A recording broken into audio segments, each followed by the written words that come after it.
De Henry Berenguer. Bueno, buenas tardes a todos. Gracias por acompañarnos en este acto de la BOL, donde vamos a inaugurar el nuevo curso de 2018-2019 con la presentación de este libro de Henry Berenguer, miembro distinguido de nuestra comunidad de la LP, al que quiero dar la bienvenida y darle las gracias por su presencia. Como director de la biblioteca, es para mí un placer el organizar y estar aquí ahora presentando al autor y al libro. El libro que vamos a presentar hoy se titula ¿Cómo se construye un caso? Seminario teórico clínico.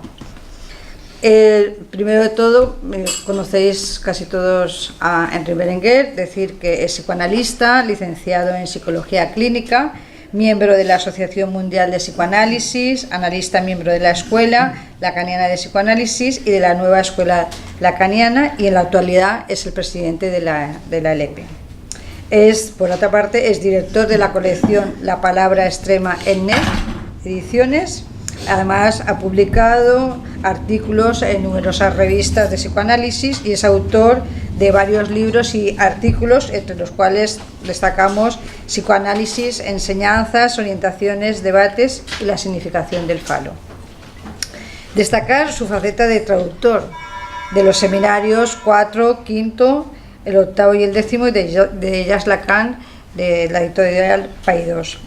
Este libro que presentamos hoy está editado en el 2018 por Ediciones NET, dentro del proyecto editorial de difusión sobre obras de psicoanálisis.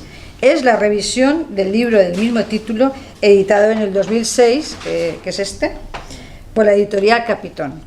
Su contenido recoge lo expuesto en el seminario clínico teórico que impartió Enric en el Centro de Investigación Las Mercedes, en Caracas, en el 2006. La obra que presentamos hoy es una recopilación de los textos elaborados en las 2 de las 3 sesiones de dicho seminario. La tercera sesión no se recoge por ser una conversación de casos clínicos. A este libro se ha añadido una segunda parte con otras aportaciones del autor posteriores al citado seminario, que tienen que ver fundamentalmente con el debate de cómo se construye un caso en Freud y posteriormente en Lacan. El texto finaliza con un artículo titulado El síntoma en transferencia. El título con el que nuestro colega nos invita a leer este libro trata de dar respuesta a la pregunta de cómo se construye lo que se suele llamar un caso clínico. Diremos que no es una biografía ni tampoco una acumulación de datos, se trata más bien, a partir de una hipótesis, hacer un recorte sabiendo de antemano que no todo tiene igual importancia. Este proceso supone una teoría que nos va a permitir pensar el caso, construirlo, donde el caso interroga la teoría y no al revés. Esto me parece muy interesante. A partir de la pregunta ¿cómo se construye un caso?, el autor en la página 17 del libro nos subraya que la construcción de un caso desde el psicoanálisis se topa con un imposible, que tiene que ver con lo problemático del punto de anudamiento entre simbólico y real. Me gustaría destacar el valor del libro que presentamos hoy, que es un libro teórico con muchas aportaciones en el sentido de la clínica, incluyendo un testimonio de UNAE. En este volumen se esclarece y analizan 2 conceptos claves, introducidos por Freud, como son interpretación y construcción, desde la perspectiva de la orientación lacaniana. Se trata de un texto cuyo contenido, la construcción de un caso, tiene un gran valor para la formación de nuevos analistas y permite un continuo debate en los foros psicoanalíticos, como hoy, por ejemplo. Requiere de una lectura sosegada y tranquila por los conceptos que se transmiten, pero el resultado me parece que es sorprendente. Quería felicitar a Enric por la claridad de su escritura, por su rigor, que ubica muy bien y certeramente la construcción de un caso en el discurso analítico, y que para mí ha sido esclarecedor. Gracias. Os animo a leerlo, ¿vale? Para comentar el libro y debatirlo y animar, tenemos en nuestra mesa a Carmen Carceller, que lo conocéis todas, que es, todos, es psicoanalista, miembro de la LP y de la MP, y a Rosa Dura, que es psicoanalista y socia de la Escuela Lacaniana. En primer lugar va a comentar el libro Carmen, y después hará unos comentarios Rosa. Unas preguntas, ya, según... Bien, buenas tardes a todos. De lo que se trata es de conversar sobre este libro, sobre este estupendo libro. En primer lugar, yo quería celebrar... Soy un poco... ¿No tendrás un caramelo? Sí. Ay, hay mucho. Estos son de eucalipto. Ah, bueno. Yo sé que Carmen siempre tiene. Tiene eucalipto. Algo así. Para estos casos. Carmen, ponte el micrófono para allá. Entonces, vamos a ver. En primer lugar, saludar el libro que es una editorial que, como ha dicho Concha, la dirige Enrique Berenguer. Es el primero... Bueno, la colección, no la editorial. La colección que se llama Psicoanálisis, serie lacaniana. Este es el primer volumen, lo cual promete que será una serie y tendremos más. Sí, hay previsto, ya se puede apreciar un librito de Cosenza. Ajá. De Domenico Cosenza. De Domenico Cosenza, muy bien, estupendo. Antes de esta serie, en esta editorial NET, habíamos tenido el gusto de leer O Soledad, de Catherine Millot, con el posfacio tan estupendo que hizo Enrique.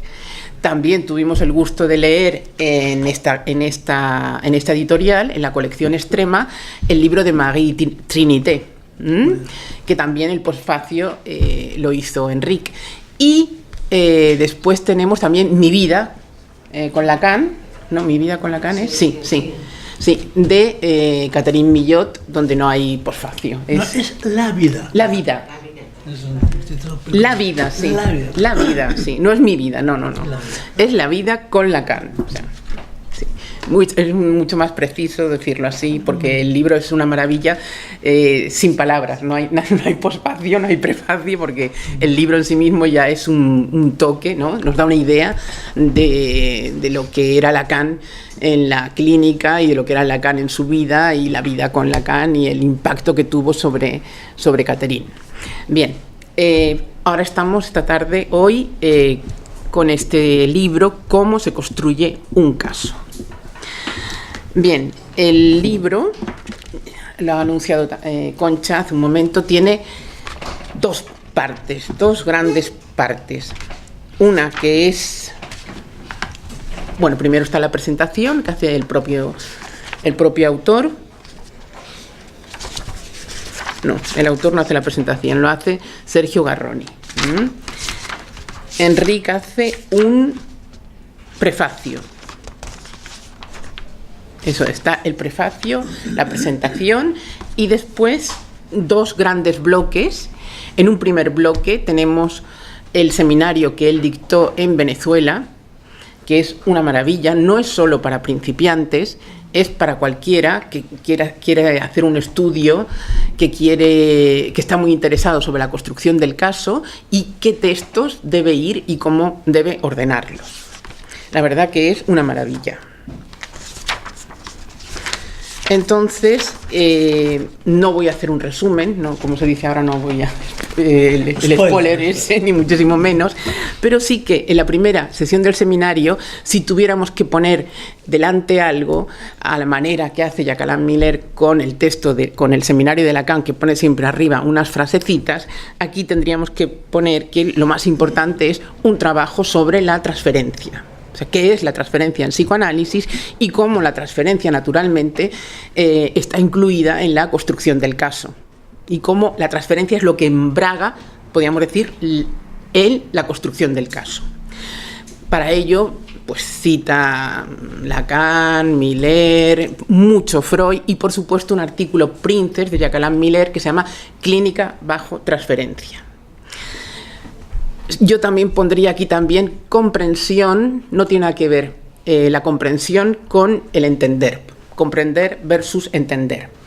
Son dos elementos diferentes y cómo la comprensión aplasta cualquier dato de la clínica a veces, sino más bien dejarlo todo como piezas sueltas. Vamos a ver que aquí lo suelto es lo que interesa, lo que no entra.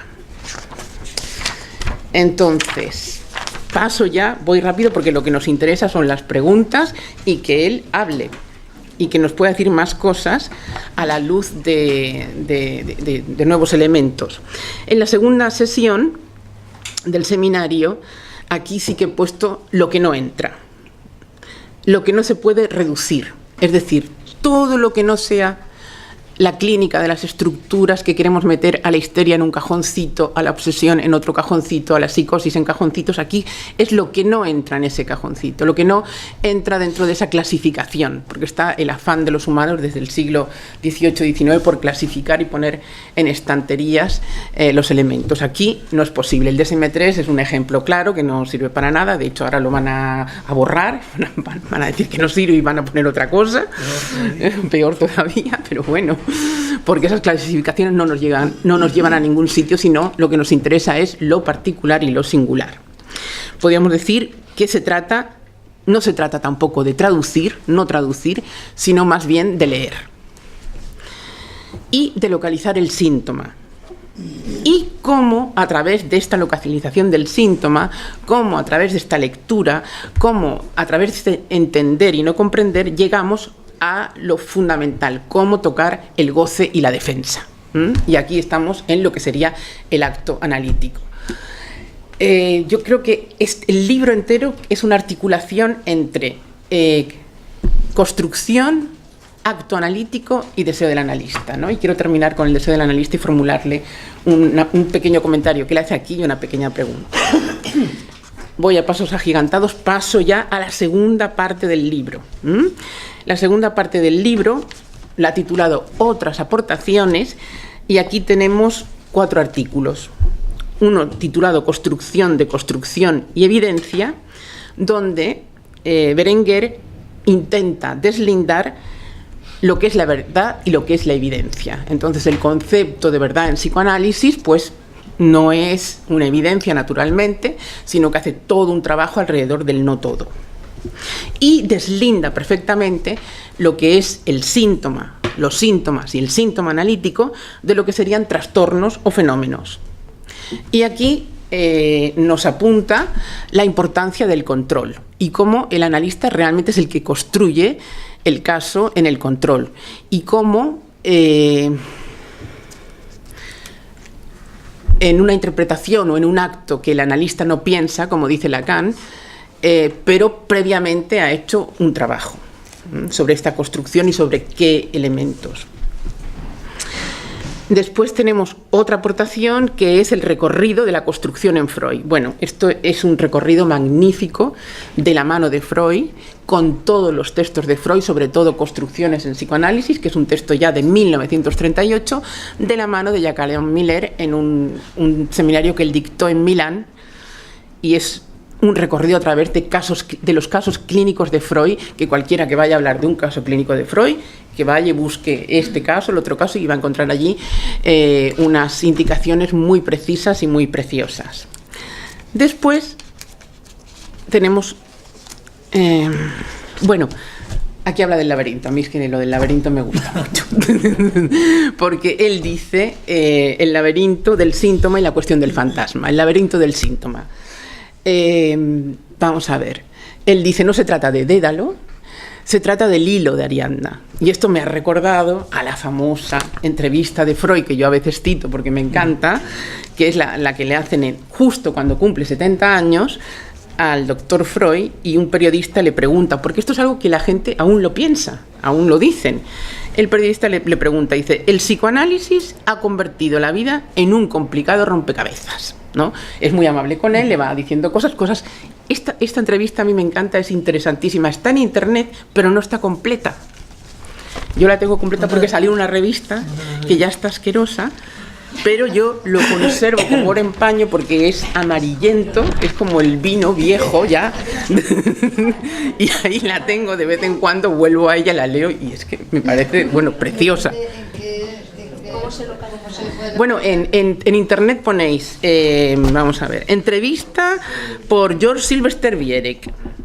En 1930 y enseguida os sale, pero es verdad que faltan algunos fragmentos y algunos trozos, no sé por qué la han hecho más pequeña, y esto salió en una revista hace muchos años y me pareció, bueno, muy ¿Y por qué no la fotocopias y me...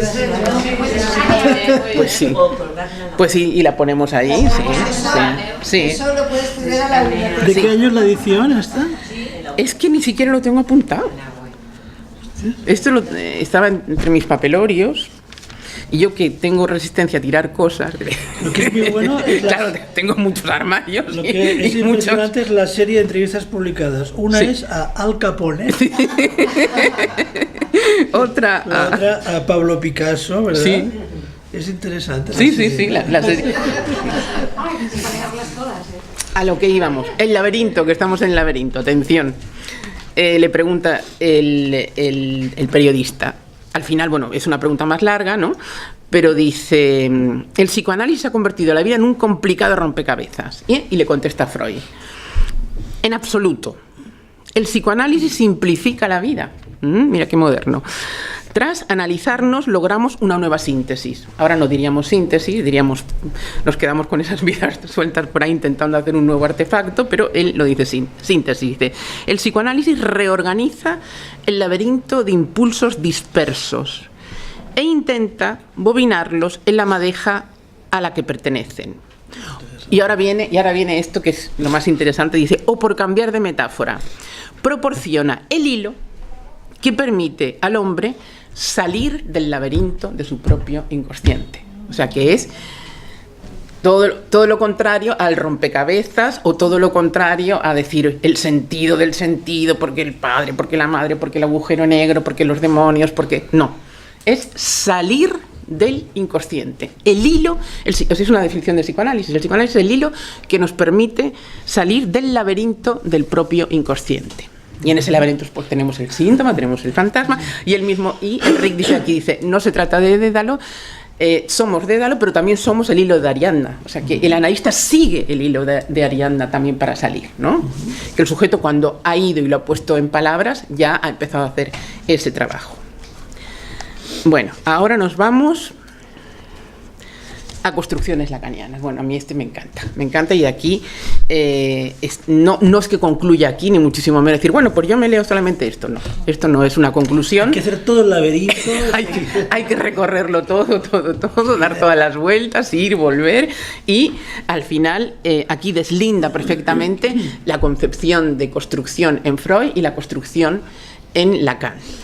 Y yo iba buscando también con mi hilo, iba buscando la cuestión del deseo del analista, ¿no? Porque es un concepto, bueno, no es un concepto, es una noción lacaniana. Lacan habla varias veces del deseo del analista y, por supuesto, que tiene que ver, está en el corazón de la construcción del caso. Y Enric nos dice así, cita. Es que quería que ampliara, que hablara un poquito más de esto si le apetece, ¿no? Además de las preguntas que le va a hacer Rosa, esta. Dice así, está citando varias veces el seminario 11, que es el seminario Princeps, donde Lacan dice la famosa definición que casi todos conocemos, el deseo del analista es una X, pero consiste en separar los ideales del objeto, los ideales del A. Entonces dice... ¿En qué página estás? No, esto en la página 196. Entonces dice... está hablando de la transferencia y dice, la partida se juega en gran medida en la transferencia misma. 2 puntos. El sujeto llama al analista a encarnar el ideal, pero el deseo del analista, fundamento de su acto, sirve de soporte de objeto en su vertiente real, para evitar que sea reabsorbido. Y entonces, un poco en el campo freudiano hay como en las últimas conferencias de Miller para los congresos, él siempre propone o dice algo alrededor del deseo del analista. Dice, tendremos que redefinir el deseo del analista, tendremos que volver sobre el deseo del analista. Y entonces hay muchas pequeñas nociones sobre el deseo del analista, porque no es un concepto, es una noción, pero es algo complicado que se ve bien en un testimonio de Pase, por eso él habla mucho de Mauricio Tarraf, se ve bien ahí, pero después es difícil de aislar, y cada uno en su análisis sabe que eso cuesta un trabajito, ¿no? Y que eso es necesario, dijéramos, tenerlo aireado, listo, para poder operar en el dispositivo analítico propiamente. No tener las ansias de curar, no tener las ansias de etcétera, etcétera, etcétera. No angustiarse, etcétera. Entonces, un poco si él, al hilo del trabajo que ha hecho, podría, bueno, no redefinir, pero sí enlazar estas cuestiones sobre el deseo del analista. Y después queda el último, que es el síntoma en la transferencia, que es un artículo que fue publicado en el Síntoma Charlatán, exactamente en el año 98, que la verdad que está muy bien y además muy moderno, porque concluye diciendo: el sinsentido solo se podrá soportar al final del recorrido. Bueno, pues ya este es el recorrido que hemos hecho. Y ahora... sí, esto lo incluí porque realmente era un libro que ya estaba reagotado, no se iba a editar nunca más. Y bueno, había gente que lo citaba, y entonces decidí incluirlo porque de hecho tiene mucho que ver con el tema mismo de la construcción. Sí. Es cómo Freud aborda lo que nosotros llamamos el síntoma analítico, es de alguna manera esto. Pues bueno, es un libro que realmente recomiendo para tenerlo así casi, porque la bibliografía es magnífica, los comentarios son magníficos y es realmente un libro, o sea, tiene una lógica y una coherencia interna que intenta responder a esta pregunta que no es nada fácil, pero que es esencial. Pues entonces, Rosa. Sí, Rosa tiene unas preguntitas. Bueno, buenas tardes a todos. Sí, a mí me ha tocado el rol de preguntona, que me va muy bien. Sí. Encantada. Pero antes de hacer 2 o 3 preguntas a Enrique o a Tercien, me gustaría decir algo basado en mi propia experiencia personal. Y es, yo me autoricé no hace ni 5 años. Y hasta entonces yo no distinguía entre la presentación de un caso y la construcción de un caso. Para mí eran lo mismo. Solo cuando me enfrenté a la experiencia de la escucha, a la clínica, me di cuenta de que no. Y hay algo que dice muy bien Enrique, que el analista construye siempre el caso, quiera o no quiera, es decir, aunque no sea consciente. Esta es la dimensión ética, en tanto que ahí está interviniendo el control y la importancia que tiene. Entonces digo esto porque, aunque lo ha dicho ya Concha, ha hablado de la vocación didáctica del conjunto de textos que forman una unidad, como dice Carmen, yo quiero poner el foco en esta dimensión clínica. A mí me parece fundamental y hoy en día le doy muchísimo peso a la dimensión clínica. Dicho esto, empiezo con una pregunta, si te parece, Enrique. Claro. Mira, en Cosas de finura del psicoanálisis, Miller dice que los psicoanalistas necesitan estar aislados del discurso del amo. Sí, pero no ajenos. Y yo he creído detectar en muchos de los textos que conforman este libro que tú intentas delimitar muy bien lo que es el discurso analítico frente a otros discursos contemporáneos, fundamentalmente el de la ciencia. Cómo te preocupas en hablar sobre el término, la palabra construcción, que entendemos como ficción, y como otros discursos, tanto específicos como incluso el público general, llegas a decir, esto puede tiene como evocaciones que pueden resultar muy extrañas, y hablas de una labor del analista que debe hacer un trabajo de elucidación sobre esto, sobre este término, construcción entendido como ficción. No sé si piensas un poco aquí en la tan venida y traída posverdad. Entonces la pregunta concreta es ¿cómo piensas tú hacer ese trabajo de elucidación más allá de las fronteras de la comunidad analítica y de la escuela? Es una preguntita. ¿Contesto? No, es que no sabía si nos hacer todas juntas una por una. Como prefieres. No, para mí está No, porque si no me olvido. Por eso, pues por eso. Vale, Sí. bueno. Si hay contestación. No, bueno, la cuestión es que realmente este libro es un libro que es un efecto de la escuela como tal, ¿no? De la escuela 1, porque yo no me había... De alguna manera, el título del libro mismo es el título de, digamos, es una pregunta que me hacen a mí los colegas de Caracas. Esto es lo interesante de la escuela de psicoanálisis, que te hace pensar sobre cosas que a lo mejor en ese momento no hubieras pensado, ¿no? Y a mí la verdad que me parecía complicado, ¿no? Ellos dijeron, no, claro, que es un seminario que está muy orientado a la gente joven, porque ellos tenían, supongo que todavía no se tienen todavía, un dispositivo de enseñanza, que llamaban el CIP, y tenían también unos dispositivos clínicos de psicoanálisis aplicado conectados, ¿no? Entonces había mucho la idea de que fuera un tema que sirviera pues también para la gente joven que estaba formando, ¿no? Y bueno, por eso la pregunta es tan concreta, ¿no? Y entonces, bueno, de alguna manera a mí eso me hizo poner a trabajar, que es lo que para lo que sirve la escuela, es para que los analistas, en vez de estar cómodos en su sillón, pues tengan que trabajar, ¿no? Me puse a trabajar y entonces lo primero que se me ocurrió, ¿no? Fue, claro, es un término que, digamos, tiene como...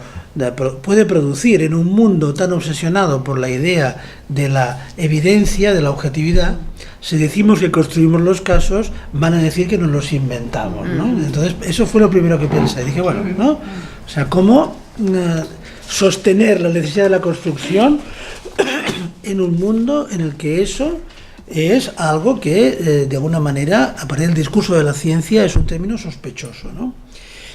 Y entonces esto fue mi primera, digamos, el punto a tener en cuenta, ¿no? Y entonces tú hablas de los otros discursos.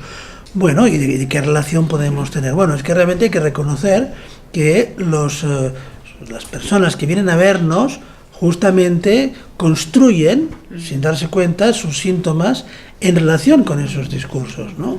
Entonces la cuestión es cómo nosotros podemos realmente conocer ese lenguaje. O sea, no podemos ser ajenos, porque realmente es la mejor manera de poder leer otra cosa. Es a partir de que realmente, bueno, aprendemos a leer el lenguaje de la época, ¿no?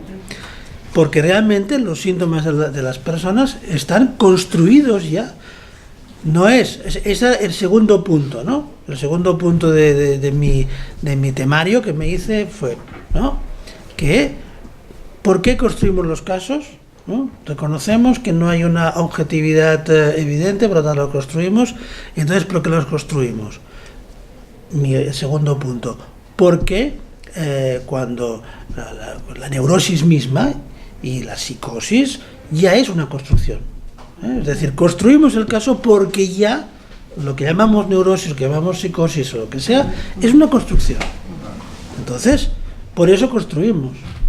La pregunta entonces, ¿qué relación hay entre nuestra construcción y esa construcción que es la construcción que podemos llamar neurosis o psicosis o los síntomas que relacionamos con la psicosis y con la neurosis, ¿no? Y en concreto, ¿no? En relación con la cuestión de los discursos de la época, vemos en efecto que los síntomas de las personas que nos vienen a ver cambian a una velocidad brutal. Es decir, claro, uno cuando lleva ya un tiempo trabajando, ¿no? Eso es tiene que ver con una cosa tan simple como que uno lleva más años, bueno, pues ve que la modificación ha sido realmente impresionante, ¿no? Entonces, produce un efecto casi cómico que te hablen de la evidencia científica y de los genes y no sé qué, no sé cuántos, cuando yo, por ejemplo, me acuerdo que cuando yo estaba estudiando psicología, yo tenía la suerte de hacer prácticas en un hospital psiquiátrico, en la sala de mujeres del clínico, y las histerias que había ahí eran como las de Freud. Parálisis, mujeres que caían al suelo, tenían ataques convulsivos y sacaban espuma por la boca, eso yo lo he visto. Y no soy tan viejo, ojo. Entonces, en estos años, realmente, bueno, sí, en aquella época hay que decir un detalle curioso, y es que estas histerias tan freudianas eran gente que venía más de pueblos. En la ciudad ya eso se modificaba. Pero es interesante realmente, porque veías que era algo que, bueno, digamos, reproducía cosas que puedes encontrar tranquilamente en los estudios sobre la histeria, ¿no? Lo brutal es que las encerraban en hospitales psiquiátricos, ojo, ¿eh? Pero bueno, la cuestión es que la clínica, desde entonces hasta ahora, se ha modificado, por ejemplo, ahora que tenemos. Ahora ya no encuentras una parálisis histérica, no existe. En Occidente no existe, a lo mejor existe en algún país por ahí, no sabemos. Pero ahora lo que hay es fatiga crónica, fibromialgia, endometriosis, es decir, bueno, algo que es, digamos, una construcción discursiva. Entonces nosotros tenemos que conocer eso, porque realmente los síntomas de la gente están hechos con eso. Entonces tenemos un paciente y viene y dice, es que yo estoy muy cansada, etcétera. Bueno, tú tienes que poder escuchar eso. ¿Para qué? Para poder extraer, ¿no? Es decir, en las resonancias de lo que el sujeto dice, no ponernos a discutir y decirle usted no tiene eso, sino al contrario, más bien poder escucharlo para poder encontrar resonancias de sentido que no tienen nada que ver con lo que el discurso médico y el discurso de la ciencia ha producido. Lo mismo, por ejemplo, con todo el tema del género. Hemos hablado de la ciencia, de la medicina, etcétera, pero también, por ejemplo, hay un discurso en lo social muy potente sobre temas del género. Y, por ejemplo, a mí me ha pasado, y ahora, por ejemplo, tengo algunas pacientes, por ejemplo, estoy pensando en una chica joven que es una lesbiana oficial, ¿no? Que se piensa a sí misma a partir de todo un discurso muy sofisticado sobre el género, sobre tal y que cual. Es una persona súper inteligente y además, es decir, que por ejemplo en las ciudades actuales, en Barcelona, hay una cultura gay brutal, que es realmente que incluye todas las manifestaciones artísticas grupales, realmente potentísimas, ¿no? Bueno, entonces son personas que vienen con construyéndose a partir de eso, y entonces lo que sitúan como su síntoma está tomado realmente de este discurso. Entonces, bueno, ¿cómo escuchar eso sin quedarte atrapado, ¿no? Por ejemplo, y en este caso, ¿no? El trabajo que yo he ido poder hacer, ¿no? Es construir este caso a partir de algo que son dos ejes. Por un lado, una cosa tan sencilla como todo es posible, que es una frase que yo pillo al azar en un momento, y por otro lado la cuestión de mejor que elija el azar. Son dos frases. En realidad el caso yo lo construyo a partir de estas dos frases, y es a partir de ahí que ya empiezan a pasarle cosas. Un efecto muy divertido de esterilización es que esta chica ahora tiene novio. Tiene novio. Y evidentemente ahí luego hay la cuestión de la transferencia, porque uno piensa, bueno, a lo mejor me lo dedicaba a mí, ¿no? Pero justamente, ¿no? Se trata de poder ver como algo de la transferencia, pero que la transferencia es efecto de que de una escucha que de alguna manera ha producido un efecto de que ella se ha sentido escuchada a partir de algo de su discurso, pero que no tiene nada que ver con el discurso oficial que ella comparte con su medio social. Y es a partir de ahí que se produce realmente una transferencia analítica, porque entonces ella sale de ahí con la seguridad de que yo he escuchado algo que en el medio gay, todo lo que le dicen sus amigas, todos los discursos, porque ella es una intelectual, entonces ella, bueno, podía dar un seminario que es sobre eso, ¿no? Es a partir de ese momento que ella ve que yo escucho otras cosas, y de alguna manera lo que le estoy proponiendo es una construcción del caso diferente, es mostrarle que más allá de todo ese discurso que resuena en su medio, hay algo que es dos ejes que alrededor de los cuales su vida se ha ido construyendo. Y bueno, que esta chica tiene un enganche transferencial importantísimo, ha empezado a ir a las actividades de la escuela de psicoanálisis, no se pierde una conferencia, pero esto es ¿por qué? Porque de alguna manera uno, bueno, es capaz también de escuchar al sujeto en sus términos Y entonces puedes empezar a ver que, bueno, más allá del discurso corriente en el que ya está inmersa, empiezan a surgir otras resonancias más particulares y hay significantes particulares de este sujeto que se destacan, ¿no? Entonces, la cuestión es esta. Por un lado, tenemos que ser muy sensibles a los discursos de la época, porque a nosotros nos puede parecer un rollo, pero estas mujeres están hablando de cosas importantes, están hablando de la sexualidad femenina, hay que tomárselo en serio, no es ninguna broma, están hablando de cosas serias. O sea, uno puede tomar una posición de decir, bueno, aquí ya están con el rollo, o sea, no, tienes que saber escucharlo, porque están hablando de la sexualidad femenina. A través de ese discurso que te puede parecer muy repetido, hay una serie de matices en los que ella está nombrando algo de su particularidad, de su relación con el goce, de lo que tiene que ver para ella con el deseo y con el amor, ¿no? Entonces, no hay que despreciar, es decir, hay que mantenerse a salvo, tú lo decías muy bien, evitar quedar atrapado, pero no vivimos en otro planeta. Tenemos que poder captar. Cuando una persona dice, me duele todo, tenemos que escucharlo. Y si una persona dice, estoy fatigadísima y tal, también tenemos que escucharlo. No podemos decir, no, oiga, esto es el discurso de la ciencia, no me venga. No, hay que escucharlo. Entonces, me parece que lo que dices, lo que tomas, ¿no?, de lo que dice Miller es importante. Es decir, el psicoanálisis se produce a partir de la construcción que trae el sujeto, y eso incluye realmente, bueno, una relación con el discurso contemporáneo. Y bueno, para terminar con esta pregunta, yo diría que esto también implica pensar que siempre hay transferencias, es decir, que cuando el sujeto construye su caso, digamos, por decirlo así, ¿no?, sus síntomas, tomando como referencia un discurso, ya sea el del género, ya sea el de la medicina o la ciencia, lo que sea, en realidad lo hace por transferencia con la ciencia, o, por ejemplo, en este caso de esta chica, por transferencia con una serie de figuras importantes para ella, de una comunidad gay, donde, es decir, la transferencia siempre existe. No hay ningún ser humano sin transferencia. Quizá podríamos decir casos muy extremos de sujetos ya muy desconectados, pero incluso el psicótico, bueno, pues construye su otro y realmente, bueno, le dedica su vida, ¿no? Es decir, de alguna manera el ser humano no es que haya la transferencia es una manía de los psicoanalistas, no, lo que pasa es que nosotros lo reconocemos, pero cuando una persona entrega su cuerpo a la fibromialgia, eso es realmente algo que tiene que ver con una transferencia muy poderosa a la ciencia.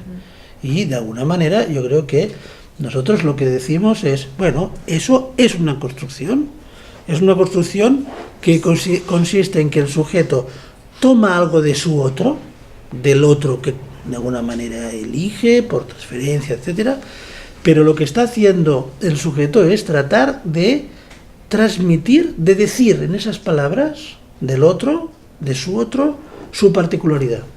Y entonces el problema es que la particularidad del sujeto nunca se puede decir en los términos de este otro. Entonces tenemos que ayudar al sujeto a mostrar que eso que él intenta decir de sí mismo nunca lo puede acabar de decir en ese lenguaje del otro, ¿no?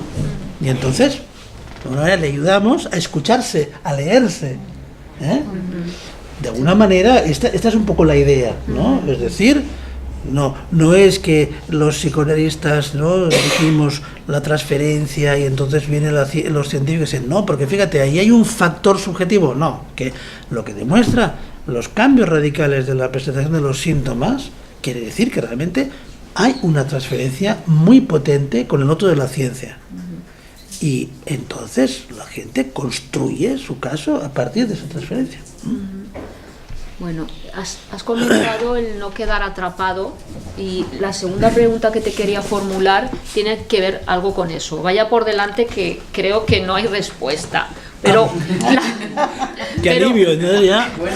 Pero la formulo para tirarte un poco de la lengua en la medida de lo posible, porque hablas que la construcción del caso desde nuestro punto de vista no responde a un protocolo y que no aspiramos a la ficción de la objetividad y la neutralidad, sino que al contrario, que hay una implicación del analista. pero en realidad la pregunta imposible sería un poco cómo mantener ese equilibrio entre inscripción y distancia del analista en la construcción del caso. Bueno, aparte del control, quiero decir, el control estaría ahí otra vez. Yo creo que, evidentemente, claro, ahí está primero, reconocer que uno construye el caso siempre. Esto te lo has dicho al principio y es muy verdad. O sea, no hay escucha neutra. Es decir, uno, evidentemente, está metido de cuatro patas desde el primer día. Y esto es mejor reconocerlo, porque si tú crees que dentro de un tiempo tú te mantienes al margen, pues estás muy equivocado, porque de alguna forma en este mantenerte al margen ya estás implicado en una posición, ¿no?, del muerto, que realmente de alguna manera tiene, a ver, es difícil decir qué efectos, pero puede tener como efecto que tú de entrada ya estás confirmando, ¿no?, el lugar donde el sujeto ya te pone de entrada, y de alguna manera puede ser, a lo mejor no es lo mejor, ¿no? Es decir, de alguna manera pienso que es importante introducir la dimensión del deseo del analista desde el primer día. Es decir, hay que reconocer eso. La dimensión del deseo del analista como una orientación hacia lo real, eso tiene que estar desde el primer día. ¿Y eso cómo se plantea? Bueno, se plantea realmente, primero reconociendo que no hay neutralidad y que, bueno, ya también lo ha dicho Carmen, de entrada tú no eres alguien que vaya a comprender. Que no quiere decir que no comprendas nada. A lo mejor puedes comprender unas cosas, pero en un momento determinado está bien.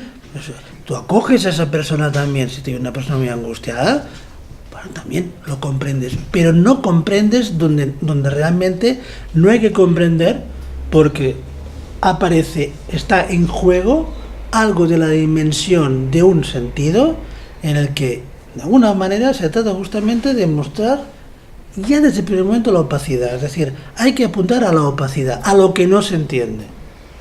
Por ejemplo, yo odio a mi padre, pero en realidad soy la única persona de la familia que lo cuido. Bueno, está bien, ¿no? Sí, no sé, lo odia, pero no sé, ¿no? O sea, se trata de eso, hay una opacidad. Eso es lo interesante. Seguramente esa persona habrá dicho cosas que, bueno, tienen más que ver con la función fática, conativa, y le abro la puerta, qué tal, cómo está. Sí, no hay ningún problema, pero a mí lo que me parece importante es este punto de opacidad. Evidentemente, lo que aparece al cabo de un tiempo es que hay ahí el residuo de un amor al padre, y que ella dice que lo odia, pero en realidad hay un resto de un amor antiguo al padre, que es lo que hace que esta mujer sufra, porque si realmente hubiera podido separarse, entonces, bueno, una posición, sí, claro, es comprensible, ¿no? Porque no es comprensible, no tiene nada de comprensible. ¿Por qué? No tiene nada de comprensible porque eso le pasa a esa persona, pero ella tiene 5 hermanos y a cada hermano le pasa una cosa completamente diferente. Entonces, más bien el analista es una persona que es una función que tiene que ver con el deseo de apuntar a lo opaco. Y eso tiene que estar desde el primer día, porque, de cierto modo, hay que poner en acto que siempre hay algo que no entra en aquello que el sujeto viene a presentar como la significación de sus síntomas. Una persona viene y de entrada, ¿para qué viene la gente? La gente viene para que le confirmes que, en efecto, sus síntomas tienen esa significación. Para eso vienen, ¿no? Lo sepan o no. La cuestión, entonces, quiere decir que desde la primera cita tiene que ponerse en juego ese de que, bueno, como mínimo hay una parte de eso que no queda de alguna manera absorbido por esa significación, ¿eh? Porque en realidad, ¿no?, la primera, como tú citabas, CST, ¿no?, es el neurótico, hablamos más del neurótico en este caso, la psicosis sería otra cosa, pero el neurótico viene realmente porque aparece esta dimensión de real vinculada con un síntoma, y entonces a lo que viene es con una explicación, es decir, con una construcción, y viene a que tú le digas, sí, muy bien, tiene usted toda razón, palmadita. Y eso es un consuelo. ¿Por qué? Porque él intenta, con esa significación, tapar ese real. Bueno, pues el deseo analista, que tú preguntabas, es no. Eso es opaco, ¿no? Hace poco, por ejemplo, aprendemos mucho, evidentemente, de los testimonios de pase, ¿no? Porque, por ejemplo, el otro día comentaba Marta Serra en Barcelona, hizo una exposición en su seminario sobre un episodio de angustia que ella tuvo en análisis, y entonces era muy interesante porque, bueno, había evidentemente unas coordenadas que explicaban el desencadenamiento de una angustia muy importante en ese momento. Y entonces lo que contaba es que durante meses todo lo que hizo el analista fue decir no a cada una de las explicaciones que ella daba por la angustia. Entonces ella decía, porque yo creo que lo que me pasa es esto. No. Adiós, a la calle. Es que yo creo que lo que me pasa, no. Y al final decía, y en una última sesión yo estaba callada y el analista dijo, no. Y también me echó. Qué bueno. Porque era ir contra la interpretación fantasmática que en aquel momento, es decir, no, su construcción fantasmática, eso que está pensando, no. Porque de alguna manera se trata justamente de que el sujeto se pueda separar de esa interpretación. Entonces, el analista, de entrada, es lo que no entra en la construcción. Esta es una manera de definirlo. El deseo del analista es resistir, ser una especie de piedra en el zapato que hace que no se puede, ¿no? O sea, encarnar lo inexplicable de eso. Evidentemente, el efecto de eso es una posición de trabajo analizante, ¿no? Y, digamos, de esos nos, o sea, en realidad se podría decir, el analista está constantemente diciendo un no, ¿no? Y la cuestión es que entonces sí llega un momento en que, bueno, es el analizante el que dirá sí, o sea, finalmente es el analizante el que hará la construcción. O sea, el deseo del analista implica oponerse a la construcción de entrada por el lado de dar sentido, y como resultado de eso va surgiendo todo eso no explicado, adquiere una consistencia distinta, y es ahí donde de alguna manera es el propio analizante el que se separa y dice, bueno, no,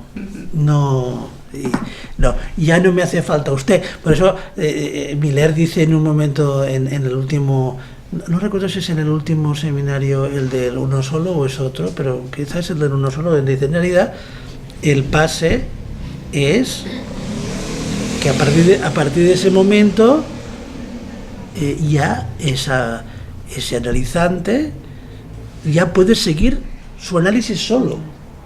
O sea, en realidad no es que la gente se deje de analizar. O sea, a partir de ese momento, ¿no?, de alguna manera, el AE ya no pone en un otro la transferencia, la responsabilidad de su inconsciente, ¿no?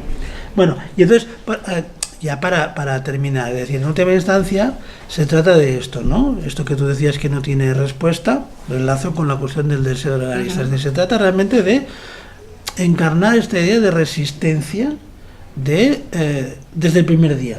O sea, no hay eso de, no, primero vamos a tomar notas y al final el deseo del analista vendrá al final. No, justamente mi idea aquí en este seminario es decir, bueno, lo que aprendemos del pase se trata de poder ponerlo en juego desde el primer momento. ¿Y qué es lo que nos enseña el pase? La simplicidad. Que realmente, o sea, se trata de pocas cosas, ¿no?, que organizan la vida de una persona, y que la mayor parte de cosas que se dicen a lo largo de los años en análisis van a la papelera de la historia, ¿no? Y entonces creo que de alguna manera nosotros ayudamos a la persona a ir desalojando, ¿no?, toda una serie, a vaciar, y eso yo creo que es desde el primer día, y realmente es muy importante. Ahora, eso sí, se tiene que poder sostener la transferencia, es decir, se trata de poder poner a tu cargo esa opacidad, es decir, porque como analista tú encarnas eso, también de alguna forma, podríamos decir, el analizante se puede desangustiar, ¿no? Porque cuando el analista dice no, es un no, pero que la defiende, no es un no que le hace la puñeta. Es decir, por la transferencia yo le digo que no porque lo puedo decir. No es eso. Y entonces, de alguna manera también, el paciente, el anestesiante, puede separarse de eso porque lo encarna en el, ¿no? Es realmente muy importante. O sea, se puede separar. Dice no, y entonces en ese acto ella se va de la sesión, de la consulta del analista, y algo de eso tan terrible que ella estaba pensando se queda ahí. Se queda ahí. Por eso que, evidentemente, esto no se puede hacer el primer día, ¿no? Buenos días. No. Pero sí un poquito. De una manera más sutil. Sí, por ejemplo, ¿no? Apuntar a cierta paradoja, ¿no? Decir, pero oye, a mi padre, pero está todo el día pensando en su padre, ¿no? Entonces ya es una... Bueno, pues tengo una tercera y última pregunta, creo que es... Pensaba que eras una preguntona. Pero quiero que ejerzan los demás también. Sí lo soy, pero bueno. Bueno, encuentro muy interesante la cuestión de la deconstrucción, que no lo pienso en Derrida ni nada así, pero... Sí, no, yo tampoco lo usaba de manera... Claro, pero forma parte del... Muy interesante. Incluso hay una película de Woody Allen, ¿no? Claro, deconstruyendo a Harry, ¿no? Sí. Que en tanto que... un analista puede reconstruir un caso que ha construido de una manera que ha hecho obstáculo, que algo ha dificultado y vuelve a reconstruir. Entonces, es como que me he planteado la cuestión de si siempre está una construcción en movimiento, siempre se está construyendo algo, entonces lo único que permanece es lo real del goce en juego, eso es lo único permanente, y el analista está siempre construyendo sobre las construcciones anteriores. Totalmente, es decir, lo interesante es, a ver, si el caso no te sorprende, mal asunto, claro. Porque algo estás pensando el caso de la manera que lo obstaculiza, ¿no? O sea, yo creo que eso hay que poder realmente captarlo, ¿no? Por ejemplo, cuando en su práctica a veces hay esta sensación de que este paciente siempre viene con lo mismo, pero a lo mejor el paciente siempre piensa o siente que ya sabe dónde le vas a cortar la sesión. Esto se produce. Un día me preocupé porque una mujer me dice, no, ya dije eso y ya sabía que usted me iba a cortar. No me gustó nada. Porque, bueno, de alguna manera en la transferencia ocurre esto. De la misma manera que hay quien puede construir su caso con el discurso de la ciencia, pues también dentro del análisis hay eso, hay un goce, ¿no?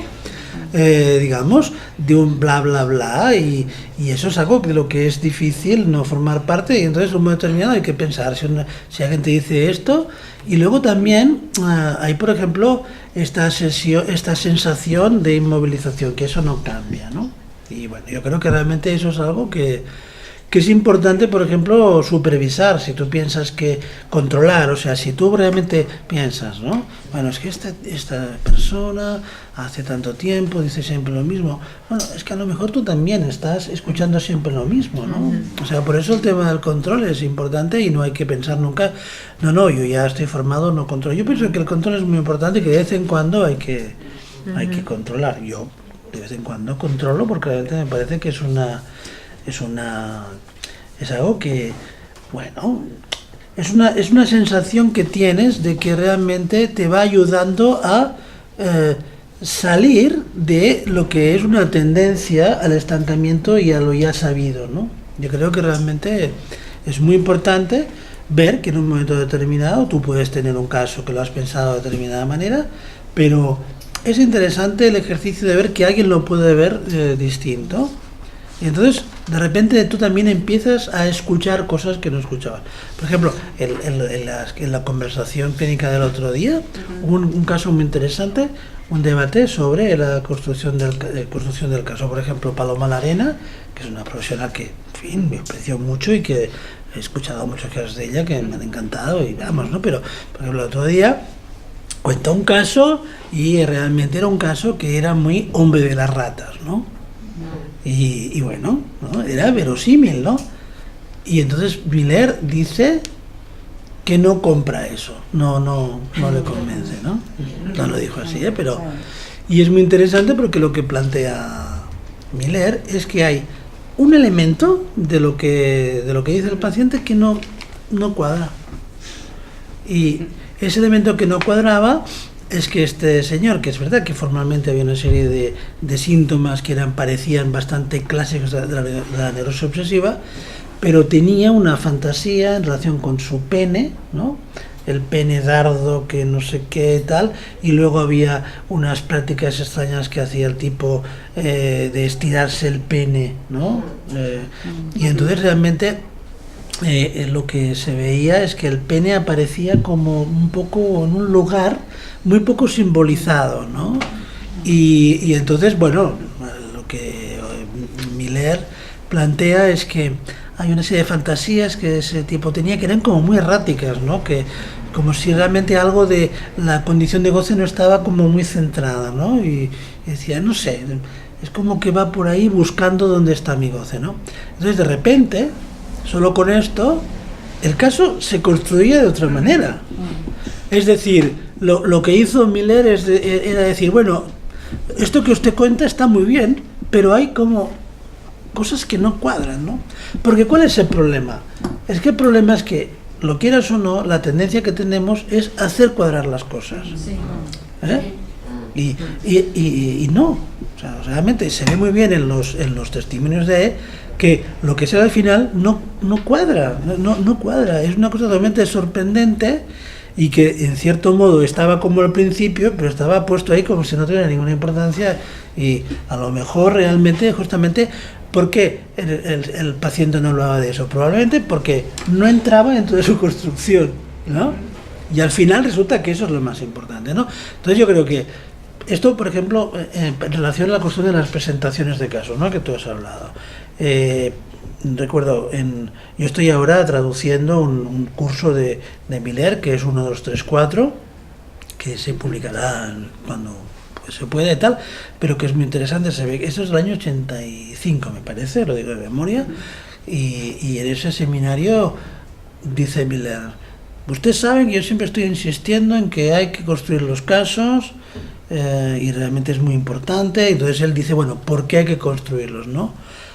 Hay que construirlos porque realmente, de alguna manera, uno, como decías al principio, tú los construyes sin darse cuenta. Y lo peor es que hacemos entrar como un calzador. O sea, tenemos una especie de manía a la coherencia y eso nos hace realmente sordos. Y bueno, personalmente me doy cuenta. Yo, por ejemplo, ¿no? Pienso ahora en un caso, ¿no? que de un paciente mío que hace años que viene y tal, y realmente... bueno, se puede localizar en qué momentos, ¿no? Uno ve que hay en juego también algo del acto analítico de atreverse a salir de cierta dimensión de repetición de la comunidad en la que el paciente ya como espera y saber apuntar a algo que es el elemento que no cuadra, y realmente cuando eso se consigue, ves que, plan, ¿no? De alguna manera eso produce un efecto de movilización y relanza la tarea analítica, porque si no, realmente el análisis se convierte en un ritual y uno se puede estar analizando toda la vida y eso puede llegar hasta ser cómodo, ¿no? Entonces, bueno, creo que un poco es por ese lado, ¿no? El deseo, una versión del deseo del analista es verdaderamente este punto que me parece que Miller lo puso en acto el otro día. El minero hubiera podido decir, qué bonito queda toda esta construcción, ¿no? Y realmente es una cosa que yo siempre he admirado de Miller. Me parece que es una capacidad, porque en realidad el lenguaje, ya sea nuestras propias relatos, o sea, porque al fin y al cabo, cuando pensamos en un caso, nos construimos un relato y nos gusta, ¿no? Qué bien, ¿no? Yo sé, es un obsesivo, tiene este síntoma, estás encantado, qué bueno, ¿no? Tal, ¿no? También cuando escuchamos, ¿no? A alguien que supuestamente sabe tal, bueno, nos encanta, etcétera, pero el problema es que Lacan decía que el significante tiene un efecto hipnótico. Y justamente lo que es muy difícil, y tiene que ver con el deseo del analista, es el no dejarse hipnotizar por el discurso. Entonces a mí me pareció un ejercicio muy interesante porque, de verdad, el caso estaba muy bien, pero, mire, dice, pues mire, no... Y que sin duda lo habría controlado.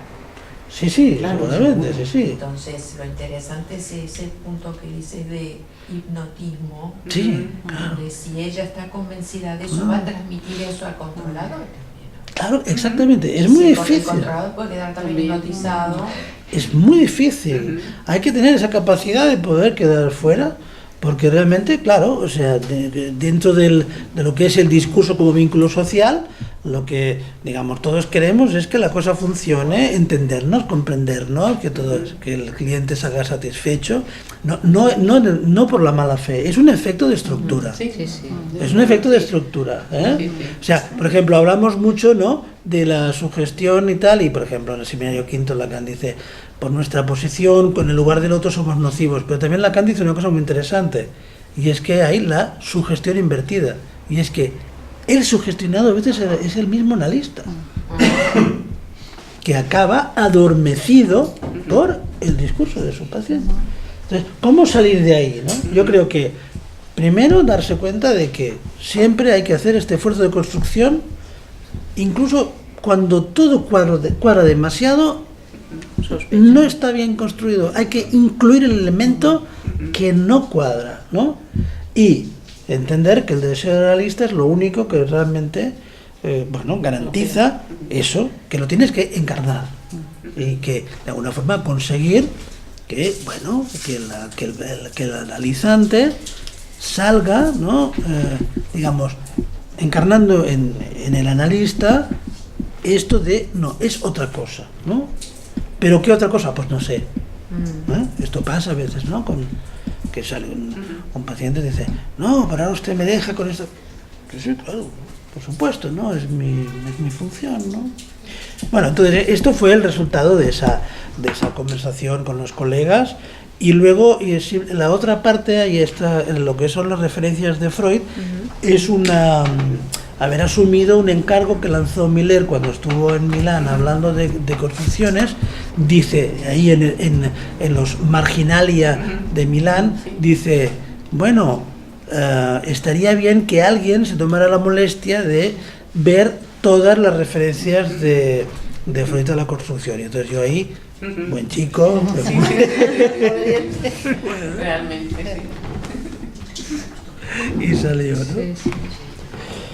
Y bueno, y lo que realmente me di cuenta es de que el término construcción es un término que Freud lo usa al final con este sentido, pero que en realidad lo que hay que ver es que Freud habla constantemente de la construcción, es un término que él usa, por ejemplo, habla de los síntomas de los pacientes como construcciones, habla del delirio como una construcción, y dice luego, la pregunta que tenemos que hacernos es qué diferencia hay entre las construcciones del paciente, sus delirios y sus síntomas, y las nuestras. Y al final Freud dice, a lo mejor lo nuestro también es un delirio. Es interesante. Y sí, finalmente, en lo que la calma más allá de Freud es decir, bueno, es que finalmente el propio analista es el que tiene que dejar caer su construcción para que finalmente es el analizante el que tiene que seguir con esa tarea, ¿no? Bueno. ¿Tienes alguna pregunta más? Le voy a dar la palabra a la sala. Damos paso a la sala a ver si tenéis alguna pregunta.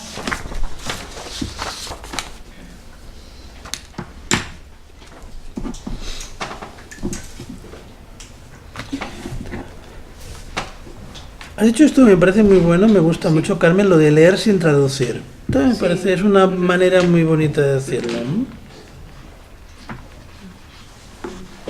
Sí, tú dices traducirlo. Sí, porque realmente hay que resistir a traducir, ¿no? Finalmente, en realidad, lo que hay que partir de la base es de que no hay traducción, ¿no? No hay traducción. Por ejemplo, esto lo vemos en los sueños, ¿no? Pues el sueño mismo es algo donde se pone en juego la dimensión de lo intraducible. El inconsciente está intentando traducir lo real, ¿no? Y frente a eso, o nos ponemos nosotros como el que remata la tarea, o más bien encarna lo intraducible, ¿no?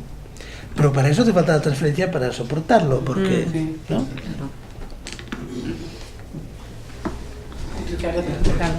Por lo que te estaba Y por la pregunta que ha surgido del deseo del analista, posición del analista, y escuchándote esa intervención de Miller,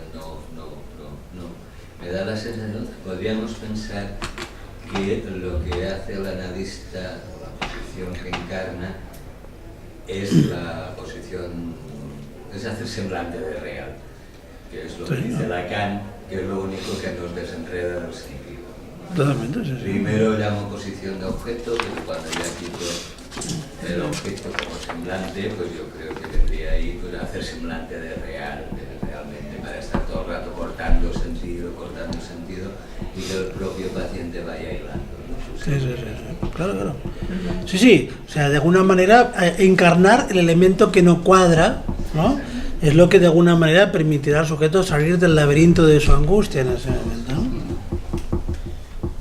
Porque además, claro, es interesante, esta sesión última del seminario de Marta era interesante porque la cuestión es que cada una de las explicaciones que ella iba dando no es que fueran falsas.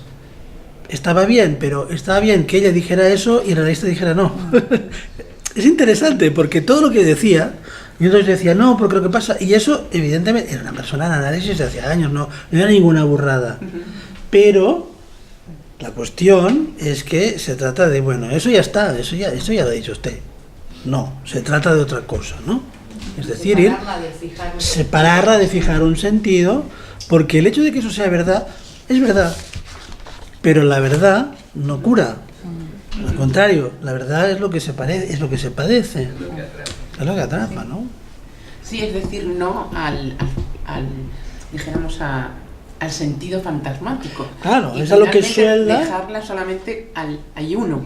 Claro, sí, porque el fantasma lo que suelda, eso no se puede. El fantasma intenta soldar lo real con una significación, ¿no? Sí. Y se trata de, bueno, eso ya lo ha hecho el fantasma, ¿para qué lo vamos a hacer? Si eso ya está hecho. Eso ya está. ¿No? Y bueno, seguramente pues a esa persona le ha ido bien eso, o sea, esa construcción, pues bueno, ha vivido con eso, pero si viene y si está angustiada, es porque eso ya no le va bien. En realidad, en estos momentos de angustia es muy curioso porque lo que aparece es el fantasma y la significación misma con la que la persona ha vivido, de repente se vuelve insoportable, pero ha estado siempre. O sea, soy una mierda, sí, bueno, está bien, pero hay quien puede vivir 50 años pensando que es una mierda y le parece bien. De repente, hay un momento en que eso se vuelve insoportable, ¿no? Entonces, la interpretación no tiene que ir a confirmar eso, sino más bien a la dimensión de la separación. De la separación.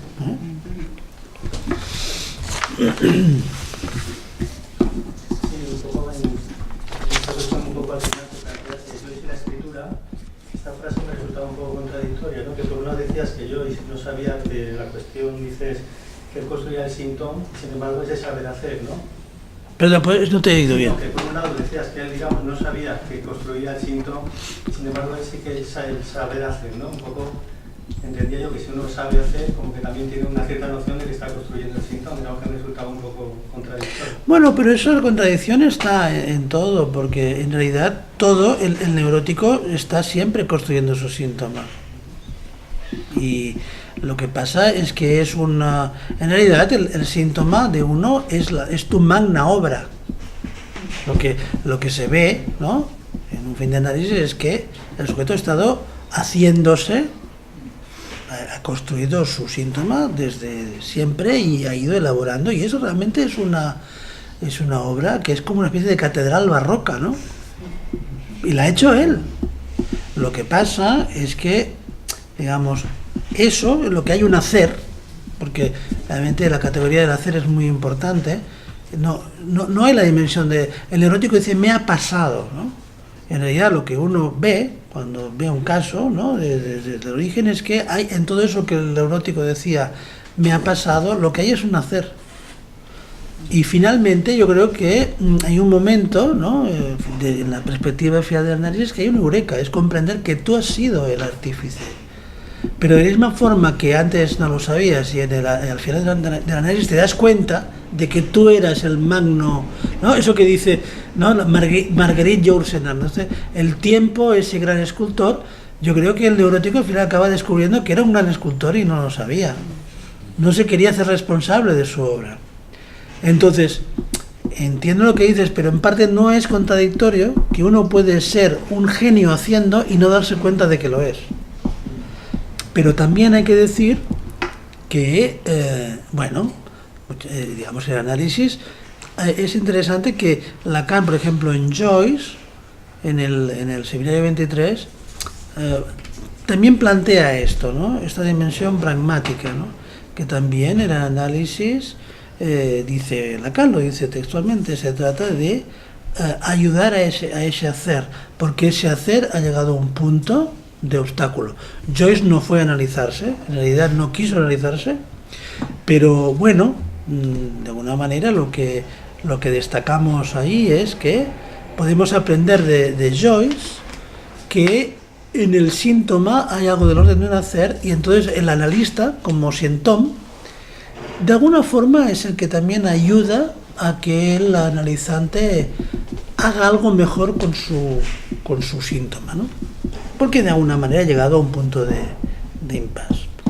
Pero yo creo que realmente se ve en los testimonios de él, se ve realmente eso, es decir, que hay un autor, o sea, que ¿no? De alguna manera la elección de esos significantes, ¿no? Digamos, ese laberinto del síntoma, en realidad es un laberinto que finalmente acaba viéndose como algo muy simple, porque es una construcción muy barroca, pero en la que desde el último, yo qué sé, ¿no? Digamos, no sé cómo se llaman estas voluta de la columna tal y la escultura de la puerta, en realidad todo eso está de alguna manera sostenido por el fantasma, ¿no? Y entonces de alguna manera yo creo que el final del análisis tiene mucho que ver con esto, una eureka, es decir, es que realmente yo porque he encontrado la salida al laberinto porque en realidad yo había hecho el laberinto. Esta es la cuestión. Te lo haces tú, ¿sabes?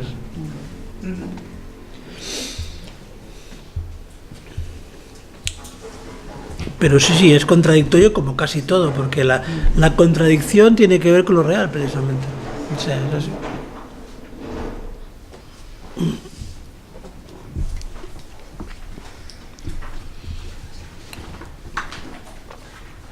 ¿Alguna pregunta más? ¿Quieres hacer una aportación? ¿Yo? Sí, ya he aportado ya. No te lo digo a ti, le digo... No. Perdón. No, Sí. No, gracias por tus aportaciones. Di algo que no sea una pregunta. Que muchas gracias. No, muchas gracias por la publicación, por estar aquí, por tus palabras. En fin, a mí me ha gustado mucho y me resulta muy valioso. Bueno, pues nada, mi narcisismo sale muy reforzado.